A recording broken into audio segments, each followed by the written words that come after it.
இப்போது புதிய அறிமுகம் ஆச்சி ஹோட்டல் சாம்பார் 50 கிராம் ரூபாய் 20 மட்டுமே. தேசிய கல்விக் கொள்கையை ஏற்றுக்கொள்ளாவிட்டால் எந்தெந்த மாநிலங்கள் ஏற்றுக்கொள்ளவில்லையோ அந்தந்த மாநிலங்களில் படிக்கின்ற பள்ளிக்கூட கல்லூரி மாணவர்களுக்கு வழங்கப்படுகின்ற பட்டங்கள் செல்லாது என்று இன்றைக்கு அறிவித்திருக்கிறார். தமிழ்நாட்டில் இனிமேல் எந்த பட்டதாரியும் வரமாட்டார். ஆக தேசிய கல்விக் கொள்கை தனியார் பள்ளிக்கூடத்தில் தனியார் கல்வி வளாகத்தில் கால் ஊன்றாத ஆராசா நாடாளுமன்றத்தை நிறுத்தக்கூடிய அளவுக்கு வல்லமையை யார் கொடுத்தார் என்றால் பெரியாரும் அண்ணாவும் கலைஞரும் டாக்டர் அம்பேத்கரும் தான். இங்கே மட்டும்தான் யார் இந்தி என்று கேட்டால் நூலின் அடிப்படையில் அல்ல, புத்தகத்தின் அடிப்படையில் அல்ல, தத்துவத்தின் அடிப்படையில் அல்ல. இன்றைக்கும் இந்துலா என்ன சொல்லுகிறது என்றால், நீங்க மார்க்ஸோட பெரிய தலைவர் உண்டா? மார்க்ஸோட தாஸ் கேபிட்டலை மூலதனத்தை எழுதும் போது எவ்வளவு வறுமை தெரியுமா? நீங்க படிச்சு பாருங்க. சாமிநாத சர்மா எழுதியிருக்காரு. எந்த பொது உடைமை தத்துவத்தால் எல்லா மாகாணங்களையும் தேசிய இனங்களையும் ஒன்றாக்கி ஒரு பெரிய ரஷ்யாவை கட்டமைத்தார்களோ, சோவியத் ரஷ்யாவை கட்டமைத்தார்களோ, வல்லமை பொருந்திய அமெரிக்காவுக்கு எதிராக ஒரு மிகப்பெரிய நாட்டை உருவாக்கினார்களோ, வல்லரசை உருவாக்கினார்களோ, அந்த நாடு சிதறண்டு போனதுக்கு என்ன காரணம்? திராவிட முன்னேற்ற கழகமும் திராவிடர் கழகமும் தனிநாடு பிரிவினை கேட்டது. தந்தை பெரியார் சொன்னார், சீனாக்காரன் படையெடுத்து வந்து இந்த தேசத்தை பிடித்து அவன் வந்ததற்கு பிறகு எனக்கு இருக்கிற சூத்திர பட்டம் போகுமானால் சீனாக்காரனை நான் வரவேற்பதற்கு தயார் என்று சொன்ன ஒரே தலைவன் தந்தை பெரியார். உங்களுக்கு எதுங்க கடவுள்? எனக்கு சிவபெருமான் கடவுள். இந்த சிவபெருமான் உங்க 2 பேருக்கும் ஒத்துக்கிறீங்களா கடவுள்? அந்த கடவுள் என் கடவுள் இல்லை. உங்க கடவுள் எதுங்க? இயேசுதாங்க. உங்க 2 பேரும் ஒத்துக்கிறீங்களா? அந்த கடவுள் என் கடவுள் இல்லை. அல்ல அவங்களுக்கு கடவுள் அல்ல இல்லைங்க. என்னங்க பாதி பாதியா கடவுள்ங்கிறீங்க, நான் ஒட்டுமொத்தமா கடவுள் என்ன உங்களுக்கு? அவர் கடவுள் மீது போவல்ல, இந்த மண்ணிலே இருக்கிற சாதி ஒழிய வேண்டும், மதம் ஒழிய வேண்டும். சாதியை ஒழிக்கணும்னாரு, இல்லைன்னா அது மதத்துல சொல்லப்பட்டிருக்கிறாங்க. மதத்தை ஒழிப்பேன்னாரு. ஐயோ அது கடவுளோடு கட்டுப்பட்டிருந்தாங்க. அப்ப கடவுளை ஒழிப்பேன். 1932 6 வயதில் திருமணம் செய்து உதவியான குழந்தைகள் எண்ணிக்கை 2600. சென்சஸ். நீங்க சமஸ்கிருதம் பிரகாரம் போனீங்கன்னா, வேதம் பிரகாரம் போனீங்கன்னா, ஒரு பெண் என்ன ஆசைன்னு பாலுணர்ச்சி வருவதற்கு முன்பாகவே திருமணம் செய்ய வேண்டும் என்பதுதான் சங்கராச்சாரியருடைய திட்டம். இதை மாற்றுவதற்கு அம்பேத்கர் அரசியல் சட்டத்தை எழுதிய அம்பேத்கர் ஹிந்து கோட் பில், இந்து சட்ட திருத்த மசோதான் கொண்டு வந்தார். பெண்ணுக்கு மன உரிமை, டைவர்ஸ், தத்தெடுக்கிற உரிமை, அப்புறம் சொத்துல பங்கு உண்டு. Repco Home Finance, your dream home awaiting you. நாடாளுமன்றத்தில் உரையாற்றுவது என்பது எளிது. எதிரே இருப்பவர்கள் அரசியல் விரோதிகள். எங்களுடைய கருத்துக்களை ஆணித்தரமாக சொல்லிவிடலாம். பொதுக்கூட்டங்களிலே பேசுவது எளிது. குற்றம் கண்டுபிடித்தால் கூட கேட்பதற்கு ஆள் இல்லை, போய்விடுவார்கள். ஆனால் கல்லூரிகளிலே பேசுவது என்பது ஆபத்தானது. எனக்கு தெரிந்து நான் கல்லூரி நிகழ்ச்சிக்கு பெரிதாக ஒத்துக்கொள்வதில்லை. 2007ஆம் ஆண்டு நான் மத்திய அமைச்சராக இருந்தபோது பாரதிதாசன் பல்கலைக்கழகத்தில் பெரியார் உயர் ஆய்வு மையம் என்று ஒரு மையம் இருந்தது. அந்த மையத்தினுடைய தலைவராக திராவிட இயக்கத்தினுடைய தேர்ந்த ஆய்வாளர் முனைவர் SV ராஜதுரை, பல நூல்களுக்கு ஆசிரியர் அவர் இருந்தார். நான் குறிப்பிட்டு சொன்னேன், நான் மத்திய அமைச்சராக இருக்கிறேன், திராவிட முன்னேற்ற கழகத்தினுடைய கொள்கை பரப்பு செயலாளர். ஒருவேளை என்னையும் அறியாமல் ஒரு முற்சார்போடு, பிரிஜுடிஸ் என்று ஆங்கிலத்தில் சொல்வார்களே, அப்படி ஒரு முற்சாய்வோடு ஒரு கருத்தை சொல்லி அது மாணவர்களை, பேராசிரியர்களை காயப்படுத்திவிடக் கூடாது என்று நான் தயங்கினேன். என்றாலும் கூட என்னை வலியுறுத்தி அழைத்து சென்று, ஏறத்தாழ அன்றைக்கு அதிக பேச்சாளர்கள் இல்லை, 1 மணி நேரம் என்று சொன்னார்கள். அதையும் தாண்டி 1 மணி நேரம் 35 நிமிடம் பேசி அது புத்தகமாக வெளிவந்து இன்றைக்கு பேராசிரியத்தில் கூட நான் கொடுத்திருக்கிறேன். அது ஒரு ஆவணமாக ஆக்கப்பட்டது பின்னால் அவரால். அதற்கு பிறகு இப்போதுதான் ஒரு கல்லூரியிலே என்னையும் அறியாமல் ஒரு பயத்தோடு பேச வந்திருக்கிறேன். 1927 வரை இந்த பச்சையப்பன் கல்லூரியில் தாழ்த்தப்பட்ட மாணவர்களுக்கு அனுமதி இல்லை, படிக்க அனுமதி இல்லை. என்ன காரணம் சொல்லப்பட்டது என்றால், இந்த அறக்கட்டளை பிராமணர்கள் அல்லாத இந்துக்களுக்காக உருவாக்கப்பட்ட அறக்கட்டளை. தாழ்த்தப்பட்ட மக்கள் இந்துக்கள் அல்ல. அதனால தான் அவங்களுக்கு பேர் அவுட்காஸ்ட். இந்த 4 வருணத்திற்கு வெளியே இருப்பவர்கள். எனவே தாழ்த்தப்பட்டவர்கள் இந்துக்கள் அல்ல, எனவே நாங்கள் தர முடியாது என்று சொன்ன நேரத்தில் அன்றைக்கு தாழ்த்தப்பட்ட மக்களுடைய மிக பெரும் தலைவராக இருந்த சென்னை மாநகரத்தினுடைய மேயராக இருந்த மீனாள் சிவராஜ் அவர்கள் உயர்நீதிமன்றத்தில் வழக்கு போட்டு, நாங்களும் இந்துக்கள் அல்லதான், ஆனால் சட்டம் என்ன சொல்லுகிறது என்றால் யாரெல்லாம் இஸ்லாமியர் அல்லவோ, இன்னைக்கு அப்படிதான் இருக்கு. பெரியார் ரொம்ப வருத்தப்பட்டார். ஒரு மதத்தை எப்படி வரையறுக்க வேண்டும் என்றால், இது எனக்கு கடவுள், இது எனக்கு போதனை நூல், இது எனக்கு வழிகாட்டி, இது எனக்கு தத்துவம். அல்லாஹ் எனக்கு கடவுள், குர்ஆன் எனக்கு நெறிமுறை. இயேசு எனக்கு கடவுள், பைபிள் எனக்கு நெறிமுறை. உலகத்திலே இருக்கிற எல்லா மதமும் ஒரு கடவுள், நெறிமுறை, அதற்கான புத்தகம், அது புனித புத்தகம் என்று சொல்வார்கள். ஆனால் இங்கே மட்டும்தான் யார் இந்து என்று கேட்டால் நூலின் அடிப்படையில் அல்ல, புத்தகத்தின் அடிப்படையில் அல்ல, தத்துவத்தின் அடிப்படையில் அல்ல. இன்றைக்கும் இந்துலா என்ன சொல்லுகிறது என்றால், those who are not Christian, those who are not Islamian, those who are not Persian are all Hindus. Periyar கிண்டல் பண்ணார்.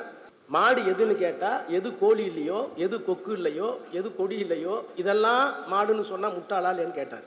ஆக இதை உயர்நீதிமன்றத்திற்கு கொண்டு போய் வெற்றி பெற்று, நாங்கள் இந்துக்கள் அல்ல, சட்டப்படி இந்துக்களை தவிர எங்களுக்கு வேறு வழி இல்லை என்று உயர்நீதிமன்றத்திலே உத்தரவு பெற்று 27 மாணவர்களை, தாழ்த்தப்பட்ட மாணவர்களை சேர்த்தது மட்டுமல்ல, அடுத்த ஆண்டில் 29 இதே அரங்கத்தில் ஆதி திராவிட பட்டதாரிகள் மாநாட்டை நடத்திய பல்கலைக்கழகம், கல்லூரி, இந்த அறக்கட்டளை.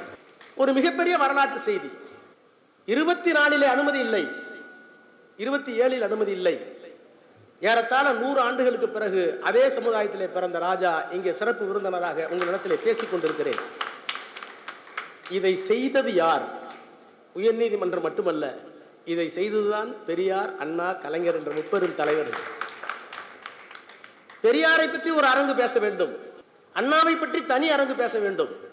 தம்பி சூர்யா கிருஷ்ணமூர்த்தி இங்கே சொன்னார், அண்ணாவினுடைய அறிவாற்றலை சொன்னார், இந்த கல்லூரி இந்த நாட்டிற்கு தந்திருக்க வளமையை சொன்னார், அதையெல்லாம் விட அரசியல் போக்கை மாற்றியது என்று சொன்னார்.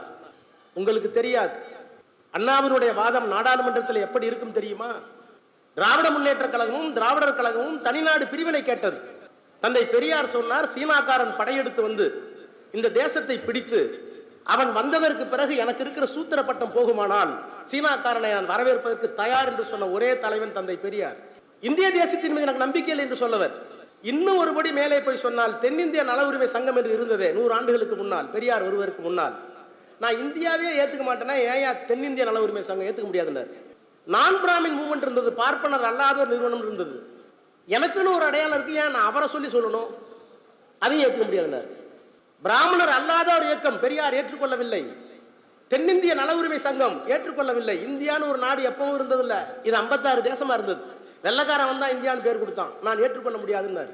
எல்லாவற்றையும் ஏற்றுக்கொள்ள முடியாது என்று சொல்லிவிட்டு எதை ஏற்றுக்கொள்ளலாம் என்று வந்தபோது, இந்த மண்ணில் 2 கலாச்சாரங்கள் இருந்தது. இந்த 2 கலாச்சாரமும் மொழி சார்ந்தது. என்ன 2 மொழி? சமஸ்கிருதம் ஒரு செம்மொழி, கிளாசிக்கல் லாங்குவேஜ். உலகத்திலே இருக்கிற 6 மொழிகள் 7 மொழிகள் தான் கிளாசிக்கல் லாங்குவேஜ். அந்த செம்மொழியில இலக்கியங்கள் உண்டு, அறிவியல் தத்துவங்கள் கூட உண்டு. ஆனால் அதையும் சார்ந்து சில நேரத்தில் மூட நம்பிக்கைகள் உண்டு, இன வேற்றுமை உண்டு. அப்படி அதிகப்படியான ஆழமான செறிவுள்ள இலக்கியங்களை கொண்ட இந்த செம்மொழிகளில் சமஸ்கிருதமும் ஒன்று, தமிழும் ஒன்று. சமஸ்கிருதத்தை அடிப்படையாக கொண்ட ஒரு கலாச்சாரம், ஒரு வரலாறு, ஒரு பண்பாடு, ஒரு நெறி வடநாட்டிலே இருந்தது, மறுக்க வேண்டிய அவசியம் இல்லை. ஸ்கூல் ஆஃப் தாட், சிந்தனை மரபு என்று சொல்லுவார்கள். இந்தியாவில் 2 சிந்தனை மரபுகள் தான் உண்டு என்பதை எல்லோரும் ஏற்றுக்கொண்டார்கள். சிபி ராமசாமி ஏற்றுக்கொண்டார். சிபி ராமசாமி ஒரு மிகப்பெரிய சமஸ்கிருத அறிஞர், திருவாங்கூர் சமஸ்தானத்திலே திவானாக இருந்தவர். அங்கேதான் அண்ணா எனக்கு ஞாபகத்துக்கு வருகிறார். இந்த நாடு சுதந்திரம் அடைந்து 542 தேசங்கள், சிறிய சிறிய சமஸ்தானங்கள் இருந்தது. புதுக்கோட்டை ஒரு சமஸ்தானம், திருவாங்கூர் ஒரு சமஸ்தானம், பீகார் நவாப் ஒரு சமஸ்தானம், சின்ன சின்ன மன்னர்கள்.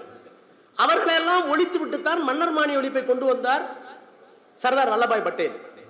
இந்தியாவை சுதந்திரம் வாங்கிட்டோம், ஆனா அங்க திட்டா மன்னர்கள் இருக்கிறார்கள், அவர்களெல்லாம் ஒருங்கிணைத்தாங்க. அவர் பேர் இரும்பு மனிதர். அப்படி 542 சமஸ்தானங்களை இந்தியாவில் இணைக்கும் போது திருவாங்கூர் சமஸ்தானத்தினுடைய திவானாக இருந்த சிபி ராமசாமி ஒரு மிகப்பெரிய அறிவாளி. அவர்தான் இந்தியாவோடு இருக்க முடியாது என்று பாகிஸ்தானோடு போய் ஒட்டுவதற்கு ஜின்னாவிடம் போய் பேச்சுவார்த்தை நடத்தியவர். நாங்கள் பாகிஸ்தானோடு இருக்கிறோம் என்று பேச்சுவார்த்தை நடத்தியவர் சிபி ராமசாமி. என்ன கொடுமை என்றால், திராவிட நாடு கோரிக்கை வந்து, தனித்தமிழ்நாடு கோரிக்கை வந்து, அண்ணா சிறையிலே இருக்கிற போது, நாடாளுமன்றத்திலே திராவிட முன்னேற்ற கழகத்தின் உறுப்பினர்கள் 2 பேர் இருக்கிற போது 63 62 திராவிட முன்னேற்ற கழகத்தை அரசியலிருந்து ஒழிக்க வேண்டும் என்பதற்காக பிரிவினை தடை சட்டம், யாரெல்லாம் பிரிவினை கொண்டு வரார்களோ அந்த கட்சியெல்லாம் தடை செய்வோம் என்று நாடாளுமன்றத்தில் ஒரு சட்டத்தை அறிமுகப்படுத்தி நேஷனல் இன்டெகிரல் கவுன்சில், தேசிய ஒருமைப்பாட்டு குழு என்று நேரு ஒரு குழுவை அறிவித்தார். பிரிவினையை தாண்டுவதற்கு, நல்லா கவனிங்க, பிரிவினையை தடுப்பதற்கு நேஷனல் இன்டகிரேஷன் கவுன்சில், தேசிய ஒருமைப்பாட்டு குழு என்று ஒரு குழுவை அமைத்தார். அந்த குழுவுக்கு யார் தலைவர் தெரியுமா? சிபி ராமசாமி. அண்ணா எழுதினார், திருவாங்கூர் சமஸ்தானத்தை கொண்டு போய் பாகிஸ்தானிடம் சேர்க்க வேண்டும் என்று தூது போன ஒரு மனிதரை இந்தியாவினுடைய ஒருமைப்பாட்டுக்கு கவுன்சிலாக அமைத்திருக்கிறீர்களே நேரு அவர்களே, எங்களை சிறையிலே தள்ளிவிட்டு சிபி ராமசாமியை கொண்டாடுவதற்கு என்ன காரணம் என்று முதலாக இந்தியாவில் கேள்வி கேட்ட ஒரே அரசியல் தலைவர் பேரறிஞர் அண்ணா. ஆக அவர் படித்த இந்த கல்லூரியிலே பேசுவதில் நான் மற்றற்ற மகிழ்ச்சி அடைகிறேன். பெரியார், அண்ணா, கலைஞர் யார்? இந்த தமிழ்நாட்டை பொறுத்தவரை சொல்லுகிறேன், நான் 2 கலாச்சாரம் இருந்தது என்று சொன்னேன். அந்த ஒரு கலாச்சாரம் சமஸ்கிருதத்தை அடிப்படையாக கொண்ட ஆரிய கலாச்சாரம், இன்னொன்று தமிழை அடிப்படையாக கொண்ட திராவிட கலாச்சாரம். இந்த அரங்கிலே நாம் ஒரு பதட்டமான சூழ்நிலை இருக்கிறோம். ஒரு பக்கம் திராவிடம் பொய் என்று பேசுகின்ற ஒரு கும்பல், இன்னொரு பக்கம் தேசிய கல்விக் கொள்கையை ஏற்றுக்கொள்ளாவிட்டால், எந்தெந்த மாநிலங்கள் ஏற்றுக்கொள்ளவில்லையோ அந்தந்த மாநிலங்களில் படிக்கின்ற பள்ளிக்கூட கல்லூரி மாணவர்களுக்கு வழங்கப்படுகின்ற பட்டங்கள் செல்லாது என்று இன்றைக்கு அறிவித்திருக்கிறார்கள். தமிழ்நாட்டில் இனிமேல் எந்த பட்டதாரியும் வரமாட்டான். ஆக தேசிய கல்விக் கொள்கையை தமிழ்நாடு ஏற்றுக்கொள்ளவில்லை. நான் 2 நாட்கள் முன்னாலே பேசினேன். திராவிட முன்னேற்ற கழகத்தை பிரிவினைவாதி என்கிறார்கள். எங்கள் நாடாளுமன்றத்திலே பார்த்தால் இந்தியாவோடு உங்களுக்கு இருக்க விருப்பம் இல்லை என்று எங்களை சொல்லுகிறார்கள். நாங்களா பிரிவினை கேட்டோம்? அண்ணா பிரிவினையை கைவிட்டு எவ்வளவோ காலமாகிவிட்டது. தந்தை பெரியார் தான் அரசியல் சட்டத்தை 1957 எரித்தார். எதற்காக எரித்தார்? இப்போது கூட நாடாளுமன்றத்தில் நான் பேசிய போது ஒரு பிஜேபி உறுப்பினர் இருந்து கேட்டார், அரசியல் சட்டத்தை காப்பாற்றுவதற்காக இவ்வளவு கூப்பாடு போடுகிறாரே ராஜா, அந்த கட்சியினுடைய தலைவர்கள் பெரியார், அண்ணாவெல்லாம் அரசியல் சட்டத்தை எரிக்க முற்படவில்லையா, எரிக்கவில்லையா என்று கேட்டார். உண்மைதான், பெரியார் அரசியல் சட்டத்தை எரித்தார், எரிக்க வேண்டும் என்றார். கைதாகி சிறை பெற்றார். அவரோடு சேர்ந்து 2000 பேர் சிறையில் இருந்தார்கள், குடும்பத்தோடு, கை குழந்தையோடு சிறையில் இருந்தார்கள். எதற்காக எரித்தார்? அன்டச்சபிலிட்டி இஸ் அபாலிஷ்ட், தீண்டாமை ஒழிக்கப்பட்டு விட்டது. ஆனால் அரசியல் சட்டத்தினுடைய 26 உள்ளிட்ட பல பிரிவுகளில் சாதி ஏற்றுக்கொள்ளப்பட்டிருக்கிறது. அதனாலதான் இந்து நாங்கிற சட்டமே கிடையாது. இன்றைக்கும் 4 வர்ண அமைப்பு உண்டு. எந்தெந்த ஜாதிக்கு எந்தெந்த பழக்கம், திருமண உறவு முறை, அந்தந்த ஜாதிக்கு எப்படியெல்லாம் பழக்க வழக்கம் இருக்கிறதோ அதையெல்லாம் அரசியல் சட்டம் ஏற்றுக்கொள்ளக்கூடிய அளவுக்கு ஒரு சட்டத்தை உருவாக்கி இருக்கிறார்கள். அதை கொளுத்த வேண்டும் என்றுதான் கொளுத்தினார் பெரியார். அப்படி கொளுத்துவதற்கு முன்னால் சொல்லிவிட்டு போனார். நான் அப்படியே சொல்லுகிறேன், தமிழர்களுக்கு இன ஒழிய சாதியை ஒழிக்கவும், பார்ப்பன பனியா ஆதிக்கத்திலிருந்து தமிழ்நாட்டை பிரித்து தனித்தமிழ்நாடு ஆக்கவும், சாதி ஒழிப்பு, தனித்தமிழ்நாடு 2 காரணங்களுக்காக என் உடல், பொருள், ஆவி, பொருள் எல்லாவற்றையும் இழக்க தயாராக சித்தமாகிவிட்டுத்தான் நான் சிறைக்கு போகிறேன். வருக, வணக்கம் வணக்கம் வணக்கம் என்று 3 முறை வணக்கம் வைத்துவிட்டு சிறைக்கு போனவர் தான் தந்தை பெரியார். அதற்கு பிறகு அண்ணா வந்தார். எங்களுடைய கோரிக்கை நியாயம்தான், நாங்கள் பிரிவினையை கைப்பற்றிட்டோம், ஆனால் பிரிவினைகளுக்கான காரணங்கள் அப்படியே இருக்கிறது என்று சொல்லிவிட்டு ஆட்சி பொறுப்பிற்கு வந்தார். 2000 ஆண்டுகளுக்கு முன்னால் தமிழ் இலக்கியம் என்ன சொல்லுது என்றால், குஞ்சை அழகும் கொடுந்தானை கொட்டழகும் மஞ்சள் அழகும் அழகல்ல, நெஞ்சத்து நல்லவம் யாம் என்று உணர்த்தும் கல்வி அழகே அழகு. பெண்ணுக்கு எது அழகு? முடிய கூட இருக்குதுலாம், குஞ்சம்னா முடி. குஞ்சை அழகும் கொடுந்தானை கொட்டழகும் மஞ்சள் அழகும் அழகல்ல. மஞ்சள் பூசி இருந்தா அழகா? முடி இருந்தா அழகா? மார்பு இருந்தா அழகா? அது இல்லடா அழகு, அந்த பொண்ணு படிச்சிருந்தா அழகு. அந்த சமூகம் இடையில எங்கே போனது? சரி, ஆணுக்கு என்ன? இடைவனப்பும் ஈடின் வனப்பும் கழுத்தின் வனப்பும் புடைசூழ் கழுத்தின் வனப்பும் மனப்பல்ல. இடைவனப்பும் ஈடின் வனப்பும் புடைசூழ் கழுத்தின் வனப்பும் மனப்பல்ல, என்னோடு எழுத்தின் வனப்பே வனப்பு. அவன் கம்பீரமா இருக்கானா, உடல் பலமா இருக்கானா இல்ல, அவன் என்னையும் எழுத்தையும் படிச்சிருந்தானா அவன் அழகன். இப்படி ஒரு அழகார்ந்த சமுதாயம் தமிழ் மண்ணில இருந்தது. அந்த அழகை கெடுத்தவர்கள் யார்? அந்த அழகை கெடுத்த கலாச்சாரம் எது? அந்த அழகை கெடுத்த மொழி எது? என்னை படிக்காதே என்று சொன்ன மதம் எது? என்னை படிக்காதே என்று சொன்ன சமஸ்கிருதம் யாருடையது? என்னெல்லாம் சொன்னார்கள்? நான் வந்திருக்கிற தம்பிமார்களுக்கு சொல்கிறேன், இந்த உலகத்தில் இருக்கின்ற எல்லாவற்றையும் ஒருவனே செய்ய முடியாது. எழிலரசனுக்கோ எனக்கோ வெங்கட்ராமனுக்கோ அல்லது ரேவதிக்கோ நாங்கள் போட்டிருக்கிற உடையை நாங்களே சரி செய்ய முடியாது. பேராசிரியர் ரேவதி அவருடைய சேலை அவரே செஞ்சுக்க முடியுமா? இன்னைக்கு காலையில் 2 இட்லி சாப்பிட்டுருப்பாங்க, அந்த இட்லி அவங்களே செஞ்சுக்க முடியுமா? இந்த சமூகத்தில் இந்த சமூகம் வாழ வேண்டும் என்று சொன்னால் நான் சாப்பிடுகிற சாப்பாட்டுக்காக எங்கோ ஒரு ஏழை நிலத்திலே உழுது கொண்டிருக்கிறான். நான் போட்டிருக்கிறேன் இந்த சட்டைக்காக எங்கோ ஒரு பருத்தி உற்பத்தி செய்கிறான். நான் காலிலே அணிந்திருக்கிறேன் இந்த காலனிக்காக எங்கோ ஒரு தோலை செப்பனிடுகிறான், பதனிடுகிறான். இப்படி வேலையை எல்லாம் பகிர்ந்து கொண்டதற்கு பிறகுதான் இந்த சமூகத்தில் எல்லா இயக்கமும் சுமூகமாக இருக்கிறது. ஒரு ஆண்டுக்கு எவ்வளவு வேண்டும் உணவுப் பொருள், ஒரு ஆண்டுக்கு எவ்வளவு துணி வேண்டும், இந்த ஆண்டுக்கு எவ்வளவு மஞ்சள் வேண்டும், ஒருவேளை பற்றாக்குறை இருந்தால் எங்கே வாங்குவது? தி social equilibrium in all sense. அப்ப இந்த சமூகம் அமைதியாக இருக்க வேண்டும் என்றால் வேலைகளை பகிர்ந்து கொள்ள வேண்டும். இதுதான் யூனிவர்சல் பினாமினா, இதுதான் உலக தத்துவம். ஆனால் எங்கே இந்து மதம் தவறு செய்தது என்றால் டிவிஷன் ஆஃப் லேபர் என்பதை டிவிஷன் ஆஃப் லேபரர் என்று ஆக்கினார்கள். அம்பேத்கருடைய ஆய்வே அதுதான். என்ன பண்ணாங்கன்னா, எங்க தாத்தா ஓடினாரு, எங்க தாத்தா பஞ்சத்திற்கும் தீண்டாமைக்கு இலங்கைக்கு ஓடினார் 1910. நான் பார்த்ததில்ல. ஏன்? அவர் படிக்கல, படிக்க விடல, அவருக்கு சொத்து கொடுக்கல, ஜாதியில் அடிமையா வச்சிருந்தாங்க. அவர் இலங்கைக்கு ஓடினார், படித்தார். எங்க அப்பா ஆங்கிலம் அங்க படித்தார். அவர் ஆங்கிலம் படித்து விட்டு இங்கே வந்தார் 1960களில். நான் 64 தான் பிறந்தேன். நான் இந்திய நாடாளுமன்றத்தில் முழங்குறேன். நான் பேசுற ஆங்கிலத்தில் எந்த கும்பனும் குறை சொல்லல.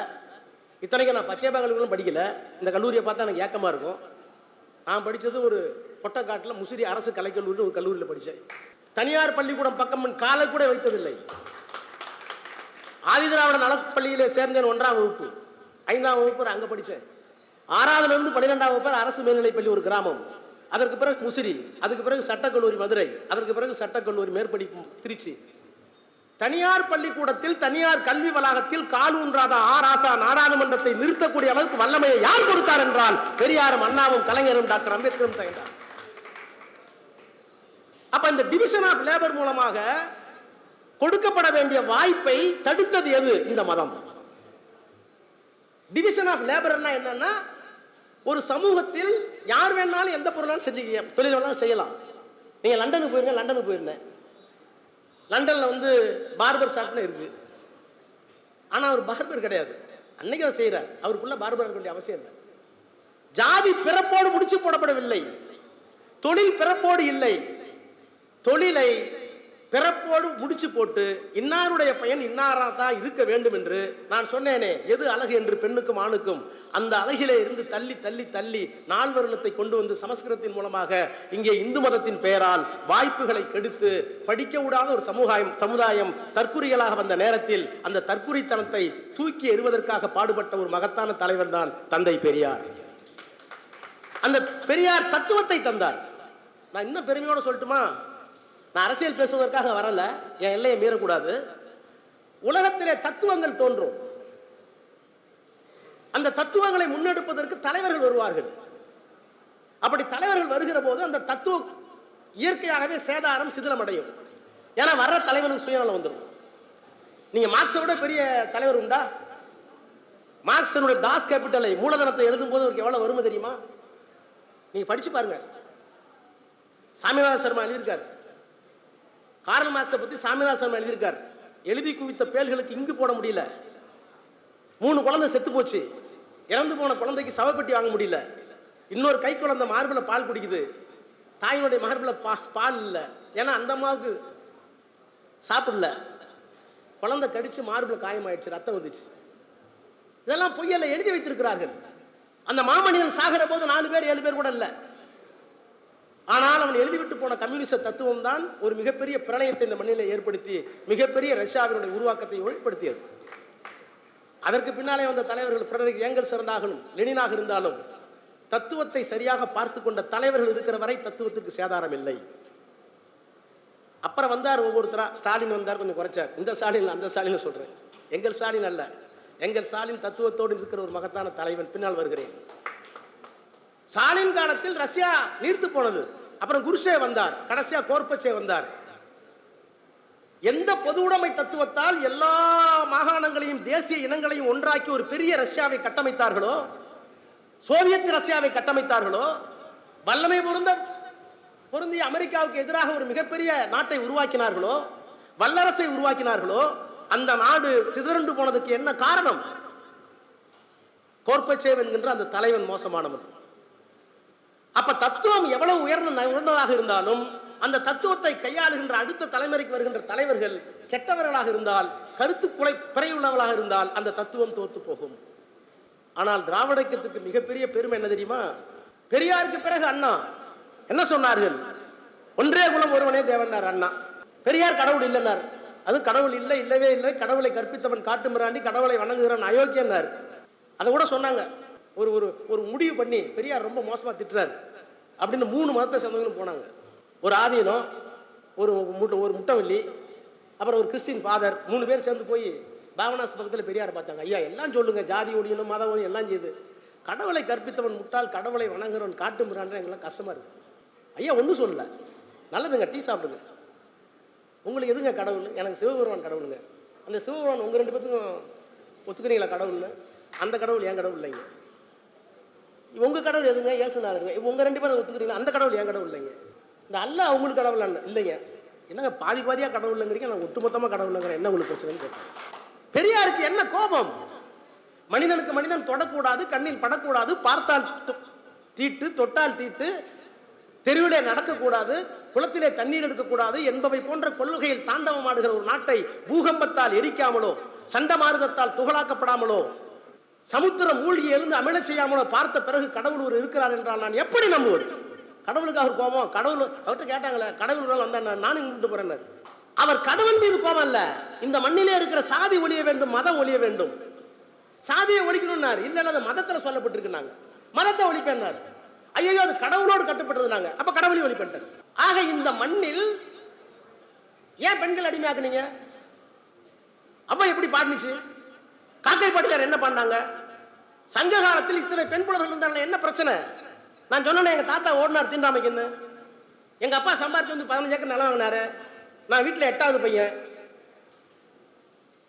என் மூத்த அண்ணன் இந்த கல்லூரி தான் படிச்சாரு, இங்கதான் எம்எஸ்சி பாட்டனி படிச்சாரு, இந்தியன் ஃபாரஸ்ட் சர்வீஸ் போயிட்டாரு, பிரின்சிபல் சீஃப் கன்சர்வேட்டர் ரிட்டையர் ஆயிட்டாரு. யாரு? தீண்டாமைக்கும் ஏழ்மைக்கும் ஓடி போன தாத்தாவோட பேரன் ஐஎஃப்எஸ். நான் 8வது பையன், நான் சென்ட்ரல் மினிஸ்டர். அதை விடுங்க, ஜாதியினே என்னன்னு தெரியாம என் பொண்ணு லண்டன்ல படிச்சுட்டு இருக்கு. இந்த 100 ஆண்டு காலத்தில் தாழ்த்தப்பட்ட மாணவனை பச்சையப்பன் அறக்கட்டளை உள்ளே விடவில்லையே. இந்த 100 ஆண்டு காலத்தில் இந்த சமூகம் வளர்ந்து நின்று இன்றைக்கு லண்டனில் போய் என்னுடைய பிள்ளை சட்ட மேற்படிப்பு LLM படிக்கிறார் என்றால் இதற்கு பின்னாலே இருந்த தத்துவம் எது? திராவிடம் அல்லவா? இதெல்லாம் அண்ணா பெரியார் கொண்டு வந்த அரசியல் தத்துவம். நான் உள்ள போனோம்னா இன்னும் போயிட்டே இருக்கலாம். ஆனால் கலைஞர் எங்கே வருகிறார் என்றால், பெரியார் தத்துவத்தோடு நின்று விட்டார். அதனாலதான் சொன்ன, ஒரு தத்துவத்தை முன்னெடுப்பதற்கு ஒரு தலைவன் வந்து அரியணையில ஏற்று கவர்மெண்ட் ஃபார்ம் பண்ணணும். மார்க்சியம் எப்போது பெருமைப்பட்டது? மார்க்சியம் லெனின் வந்ததுக்கு பிறகுதானே. மார்க்சியத்தை ஆட்சி கட்டிலே கொண்டு வந்து கம்யூனிசத்தை பொது உடைமை ஆக்கியது பிறகுதான் அந்த தத்துவத்திற்கு வெற்றி. பெரியார் ஒருவேளை பேசியிருந்து அண்ணா இல்லாமல் இருந்திருந்தால், கலைஞர் இல்லாமல் இருந்திருந்தால், இப்ப கூட ஒரு குரல் வருது, பெரியார் தான் பேசினாரா ஜாதி இல்லைன்னு. அதுக்கு முன்னாடி யாரும் பேசலையா? சத்தம் வேற, கை கால்லாம் உதறிக்கிட்டு சொல்றது புரியுது யாருன்னு? பெரியாருக்கு முன்னாடி யாருமே இல்லையா? பெரியாருக்கு முன்னாடி இருந்தாங்க. பிறப்புக்கும் எல்லா உயிர்க்கும் என்று சொன்ன வள்ளுவர் இருந்தார். வள்ளுவருக்கு பின்னால் இயக்கம் இல்லை. வள்ளலார் இருந்தார், அவருக்கு பின்னால் இயக்கம் இல்லை. அதை விட ஆய்வு செய்தவர் டாக்டர் அம்பேத்கர். வெறும் 25 வயசு, கொலம்பியா பல்கலைக்கழகத்தில் உங்களை போல உட்கார்ந்து இருக்கிறார் ஒரு மாணவனாக. இந்தியாவில் சாதிகள்னு ஒரு ஆய்வு, ராபர்ட் நோஸ்னு ஒருத்தர் 8 ஆண்டு காலம் சுத்தி சுத்தி வந்து இந்தியாவில் இதுதான் ஜாதின்னு கொலம்பியா பல்கலைக்கழகத்தில் கற்று சொல்றார். இவர் மாணவர் 3 மணி நேரம் வாசிச்சது பிறகு எந்திரிச்சார் அந்த மாணவன். இந்த தியரி தப்புன்னார். எல்லாத்துக்கும் கோவம் வந்துருச்சு. நீ ஒரு பிஎஸ்சி மாணவன், அவர் 25 வருஷம் பேராசிரியர், எல்லா பள்ளிகளுக்கும் கெஸ்ட் லெக்சர், அவர் கொடுக்குற ஆணையை தப்புன்னு சொல்றியா? இல்ல, எனக்கு டைம் கொடுங்க, 6 மாசத்துல நான் ஒரு தியரி கொடுக்குறேன். 6 மாதத்தில் அவர் மீண்டும் அந்த பல்கலைக்கழகத்தில் கொடுத்த ஆய்வுரை தான் cost in India, Genesis and mechanism development in India. இந்தியாவில் சாதி இயங்குகிற விதமும் தோற்றமும் வளர்ச்சியும், எப்படி தோணுச்சு, எப்படி வளர்ந்தது, எப்படி இயங்குது, இன்னைய வரைக்கும் மாற்ற முடியலையே. என்ன பிரச்சனைன்னு கேட்டீங்கன்னா, நான் சொன்ன வடநாடு தென்னாடுன்னு சொன்னேன். இந்த வாலாஜா வல்லம் வந்திருக்காரு, கே பிள்ளை, நீலகண்ட சாஸ்திரி படிச்சிருக்கீங்கல்ல, பெரிய ஆசிரியர் என்ன தெரியுமா? கே பிள்ளைங்க ஒரு மிகப்பெரிய வரலாற்று ஆசிரியர், தமிழக வரலாறு பண்பாடு எழுதியிருப்பார், வரலாற்று துறையில் வந்திருப்பீங்க. நீலகண்ட சாஸ்திரி எழுதியிருக்கார் தென்னிந்திய வரலாறு. இதுல என்ன சொல்றாங்கன்னா, கிபி 4ஆம் நூற்றாண்டில் இதே காஞ்சிபுரத்தில் முழுக்க முழுக்க பௌத்தம் இருந்தது. இந்த காஞ்சிக்கு பெயர் பௌத்த காஞ்சி. 9ஆம் நூற்றாண்டில் மீண்டும் இந்த நாட்டுக்கு வருகிற போது 6 புத்தர் சிலைகள் காஞ்சியிலே கண்டெடுக்கப்பட்டது. அது ஒரு சிலை காமாட்சி அம்மன் கோயில் உள்ள இருந்து எடுத்திருக்கான். அப்ப பௌத்த மதத்தை வென்று விட்டு இந்து மதத்தை இங்கே கொண்டு வருகிற போது புத்தர் சிலை எல்லாம் காணாம போச்சுன்னு எழுதியிருக்காரு. கே பிள்ளை எழுதியிருக்காரு, நான் ஒன்னும் சொல்ல, தமிழ்நாடு அரசாங்கம் கொண்டு வந்திருக்க புத்தகம். இது எங்க ஒத்து போகுதுன்னா, அம்பேத்கர் அந்த புத்தகத்தில் ஒத்து போகுது. என்ன சொல்றாருன்னா, எப்படி இங்கே தீண்டாமை ஏற்பட்டது என்றால், ஏன் சேரிக்கு வெளியே, ஊருக்கு வெளியே சேரி இருக்கிறது என்றால், பௌத்த மதம் இங்கே இருந்தது. அந்த பௌத்த மதத்தை எதிர்த்து ஆரியர்கள் உள்ளே வந்து 4 வர்ணத்தை சொன்னபோது அந்த 4 வர்ணத்தை ஏற்றுக்கொள்ள முடியாது என்று சொன்னவர்களை ஊருக்கு வெளியே வைத்தார்கள். இது எதிலிருந்து அவர் எடுக்கிறார்னா, பாகியான் 4ஆம் நூற்றாண்டிலே வருகிறார் சீன யாத்திரிகர். அவர் வருகிற போது சேரி இல்லை, பௌத்தம் இருந்தது. மீண்டும் யுவாங்சுவான் வருகிறார் 9ஆம் நூற்றாண்டில். அவர் வருகிற போது எல்லாம் மாறி போச்சு, பௌத்தம் இல்ல, புத்தர் சிலை இல்ல, எல்லா சிலையும் விநாயகர் சிலை வந்துருச்சு, சிவன் சிலை வந்துருச்சு, எல்லாம் இந்து மத கடவுள் ஆயிடுச்சு. புத்த மதம் ஒளியேறி விட்டது. அந்த புத்த மதத்திலே ஒத்து இருந்து இந்து மதத்தை ஏற்றுக்கொள்ளாதவர்கள் தான் முறிந்த மனிதர்கள், புரோக்கன் மேன் என்று சொல்லி சேரிகளாக தாழ்த்தப்பட்டவர்களாக மாற்றப்பட்டார்கள். அப்ப எந்த விதத்திலே பார்த்தாலும் பெரியார் சொன்ன கருத்து, அண்ணா எடுத்து வைத்த அரசியல் தத்துவம் அன்றைக்கு எல்லாவற்றையும் இந்த தமிழ்நாடு அறிவுபூர்வமாக ஏற்றுக்கொண்ட காரணத்தினால்தான் இன்றைக்கும் அந்த இயக்கம் வாழ்ந்து கொண்டிருக்கிறது. தத்துவம் வாழ்வதற்கு காரணம் பெரியார் மட்டுமல்ல, அண்ணா என்ற அற்புதமான தலைவர். சரி, அவரும் போயிட்டாரு. அதற்கு பிறகு என்ன ஆச்சு? நான் ஒரு நேரில் நிறைய சொல்லலாம், 2 மட்டும் சொல்லிடுறேன். இப்ப அண்ணாவுக்கு மொழிப்பற்று இல்லை. அண்ணா தான் சொன்னார், நான் மீண்டும் வருகிறேன். ஏன் மொழி வேண்டும் என்று சொன்னார்? பெரியார் சொன்ன சமத்துவம், பெரியார் சொன்ன பாலின சமத்துவம் எல்லாமே ஒரு நாட்டில் தமிழிலே இருந்தது, தமிழ் கலாச்சாரத்தில் இருந்தது. சாதி ஒழிய என்று சொல்லுகின்ற அதே நேரத்தில் பழைய தமிழ் கலாச்சாரத்தை மீட்டெடுத்தால் அதிலே சாதி இருக்காது என்று மொழி உணர்வையும் சேர்த்தவர் அறிஞர் அண்ணா. அந்த மொழியில எல்லாம் இருக்குன்னு சொன்னது அண்ணா. ஆக சாதி ஒழிப்பு, தனித்தமிழ்நாடு, அதோடு சேர்ந்து மொழி உணர்ச்சியும் கொண்டு வந்தவர் பேரறிஞர் அண்ணா. அவர் வந்ததற்கு பிறகு தனிநாடு பிரிவினை கைவிட்டதற்கு பிறகும் மாநில சுயாட்சி கொள்கையை முன்னெடுத்தார். அவரும் மறைந்து விட்டார். நான் இன்றைக்கு சொல்லுகிறேன், தமிழை செம்மொழியாக்கியது யார்? கலைஞர். அண்ணாவினுடைய கொள்கை. பெண்கள் வந்திருக்கிறீர்கள், பெண்கள் வந்திருக்கு. இந்து மதத்தினுடைய அடிப்படை தத்துவம் என்ன? பெண்களுக்கு எதை கொடுத்தாலும் கூட 2 கொடுக்காது, கல்வியை கொடுக்காத, சொத்து கொடுக்காது. நான் ஒன்றும் புதுசாக சொல்ல, இருக்கு. இதுதான் மனுஸ்மிருதி. பெண்ணுக்கு எதை கொடுத்தாலும் கல்வியை கொடுக்காத, சொத்து கொடுக்காது. நான் அப்படியே உங்களை 1952 அழைத்து போகிறேன். 1952 இந்தியாவின் அரசியல் சட்டத்தை எழுதியவர் டாக்டர் அம்பேத்கர். அவர் இந்து மதத்தை பற்றி கவலைப்பட்டார். என்ன கவலை? இந்த மதத்தை விட்டு இந்த மக்கள் போக முடியாது, ஆனால் சில சீர்திருத்தத்தை கொண்டு வரலாம். என்ன கொண்டு வரலாம்? பெண்களுக்கு மன உரிமை, மனம் உரிமை உரிமை வேணும், டைவர்ஸ் பண்ணிக்கிற உரிமை வேணும். கல்லானாலும் கணவன், புல்லானாலும் புருஷன்னா, அது கல்லானாலும் கணவன், ஃபுல்லானாலும் புருஷன்னா, அந்த மாதிரி உணர்ச்சி இல்லையா? ஒன்று தெரியுமா உங்களுக்கு? 6 வயதில் திருமணம் செய்து 1932 6 வயதில் திருமணம் செய்து விதவையான குழந்தைகள் எண்ணிக்கை 2600 சென்சஸ்ல இருக்கு. நீங்க சமஸ்கிருதம் பிரகாரம் போனீங்கன்னா, வேதம் பிரகாரம் போனீங்கன்னா, ஒரு பெண் என்ன ஆசைன்னு பாலுணர்ச்சி வருவதற்கு முன்பாகவே திருமணம் செய்ய வேண்டும் என்பதுதான் சங்கராச்சாரியருடைய திட்டம். ஒப்புக்கொண்டது அது. ஏன்னா அந்த பொண்ணுக்கு உணர்ச்சி வந்து விட்டால், விவரம் தெரிந்து விட்டால், யார் மேல புரிதலோ அந்த பெண் அந்த ஆணோடு புரிதல் போகும். எனவே அந்த பெண் சமைவதற்கு முன்னாகவே திருமணம் செய்து விட வேண்டும் என்பதுதான் நம்ம மதம். சொத்து கொடுக்காத மதம். இதை மாற்றுவதற்கு அம்பேத்கர் அரசியல் சட்டத்தை எழுதிய அம்பேத்கர் ஹிந்து கோட் பில், இந்து சட்ட திருத்த மசோதான் கொண்டு வந்தார். என்ன கொண்டு வந்தார்? பெண்ணுக்கு மன உரிமை, டைவர்ஸ், தத்தெடுக்கிற உரிமை, அப்புறம் சொத்துல பங்கு உண்டு. இந்த 3 உரிமைகளையும் ஹிந்து கோட் பில்ங்கிற பில்ல கொண்டுட்டு வந்தார்.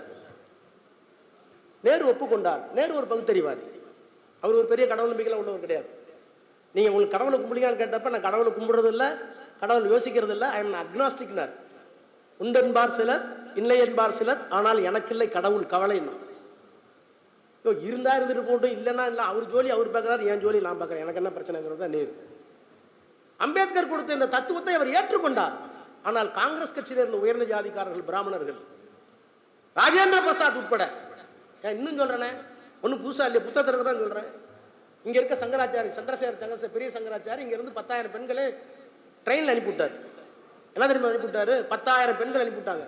என்ன அனுப்பிவிட்டார்னா, பெண்களுக்கு சொத்துக்களை பங்கு கொடுத்தால் ஒழுக்கம் கட்டு விடுவார்கள், கணவனோடு இருக்க மாட்டார்கள் என்று இங்கிருந்து அனுப்பியதை ராமானுஜ தாத்தாச்சாரியார் அவருடைய புத்தகத்தில் எழுதியிருக்கார். நான் தான் போனேங்கிறார்.